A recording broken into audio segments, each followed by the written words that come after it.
তারা পরাজিত বরণ করলো।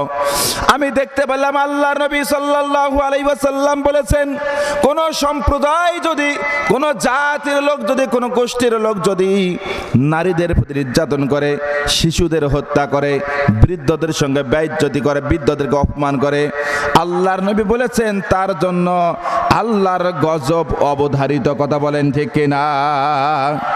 এই পাকিস্তানি হানাদার বাহিনীরা 1971 সালে আমরা যারা জেনেছি তারা এই কাজগুলাই বেশি বেশি করেছিল। এরপরে আমরা পাকিস্তানি বাহিনীর হানাদার দেখি নাই, মহান স্বাধীনতা যুদ্ধ আমরা দেখি নাই, দেখলাম 24-এর যুদ্ধ। এই যুদ্ধে দেখলাম আওয়ামী হায়নারা আল্লাহর নবীর এই হাদিসের সঙ্গে মিলা দেখলাম তারা বাংলার জমিনে কোনো মুরব্বীদেরকে সম্মান দেয় নাই, যেখানে পেয়েছে সেখানে তারা বেইজ্জতি করেছে। কথা বলেন ঠিক কিনা?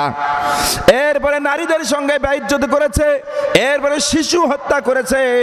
গোটা বাংলাদেশটাকে তারা একটা আয়না ঘর বানিয়ে ফেলেছে। এই জন্য বন্ধুগণ আমি বলতে চাই, আওয়ামী সরকার যারা ছিল তাদেরকে আল্লাহ পাক রব্বুল আলামিন আল্লাহর নবীর ওই হাদিস দ্বারা তাদেরকে বেইজ্জতি করে বাংলাদেশ থেকে চিরতরে বিদায় করে দিয়েছেন। কথা বলেন ঠিক কিনা?